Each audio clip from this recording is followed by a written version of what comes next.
Well, good afternoon. Allow me, Chris Lukasevich, Carbon County Commissioner, to express my sincere thanks to Judge Matika and the Chief of Probation and Parole, Rick Parsons, for the invitation to participate, albeit virtually, in the Veteran Treatment Court graduation. One might suspect I was invited to speak, first and foremost, because of my position as Commissioner, but I am more inclined to believe it was because of what I share with Dan, Ernie, Joe Amber, and John, and that is a shared experience of being a veteran, facing adversity, overcoming adversity, sharing the loss of a brother or sister in arms, such as the loss of Dion, a member of your peer group. We also share having a warrior mentality.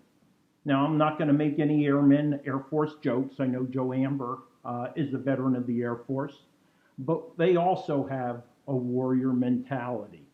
And I was blessed and fortunate to lead a U.S. Air Force security policeman and her section on multiple combat patrols in Western Iraq.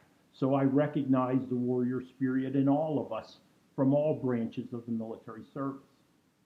In preparation for these few moments, I was looking for commonality. What's similar between Veterans Treatment Court and our respective military experiences? One, of course, we all share that warrior spirit, but there are quite a few others. The list of common experience includes, at many times, carrying a burden of responsibility. Once a time we were in uniform. Did we not walk taller, prouder, more STRAC? STRAC is an acronym for skilled, tough, ready around the clock. And now, out of uniform. It is a burden we had to our nation, but always to ourselves, our families, and the communities that we lived and live in. So this is a burden that grows increasingly heavy upon arriving at a day like today, graduation, and walking back out of the courthouse door, because more will be expected of you. Our expectations for your success are notably higher because we, your fellow community members, friends, family, members, mentors, all who see what you are capable of. Just like that basic training or military training instructor, squad leader, platoon sergeant, and flight commander, we truly recognize all that you can achieve. I've been fortunate with an opportunity in the service. Opportunity to rise to the rank of Sergeant First Class on active duty. For Joe Amber, that's a Master Sergeant in Air Force speak. And on the officer side, full bird colonel. Notably, though, I had the opportunity to graduate from 33 courses. And I say this because these were opportunities that were realized as a result of working through a multitude of increasingly challenging phases to ultimately arrive at a graduation point, just like the phases that you transcended through during Veterans Treatment Court. I may have been in phases in airborne school, be it ground week, tower week, jump week. In Ranger school, it was city phase, mountain phase, Florida or swamp phase. But at the end of the day, we've all been there. And once again, you all are at that point. Each and every one of those examples of phases are building blocks of confidence and ability, of shifting responsibility, and building upon each other, eventually culminating in a ceremony to recognize achievement, that which you are participating in tonight.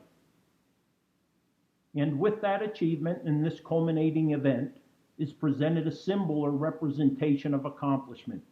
Be it for me as a young man, a pair of jump wings pinned to my chest, or Ranger tab on my left shoulder, or donning a green beret, or maybe simply a certificate.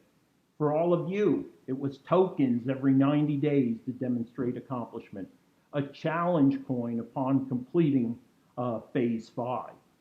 But regardless of the physical object that represented or represents accomplishment, there also comes a sense of pride in oneself, a sense of accomplishment, and you should be rightly proud.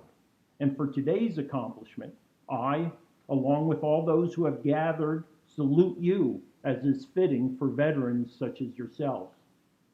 Let me, though, discuss a couple of burdens of your success. One impacts far beyond you and your families, and it extends to others such as those who have supported you along this journey.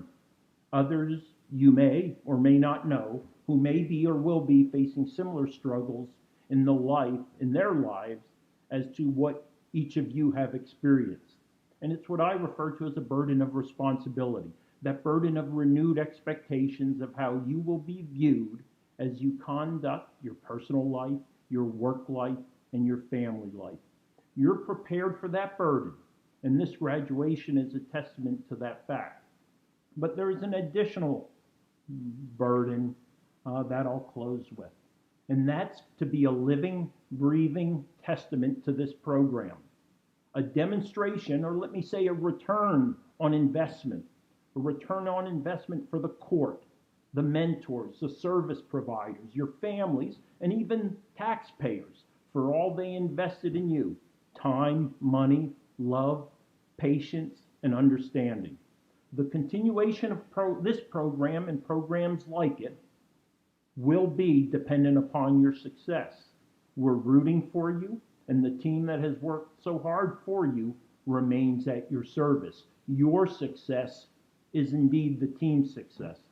To the graduates, Dan, Ernie, Joe, Amber, and John, and in the spirit of the VTC's motto, bringing our veterans home again, I, on behalf of the Carbon County Board of Commissioners, welcome you home again.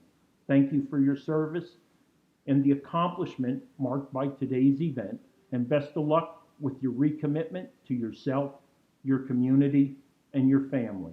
Thank you.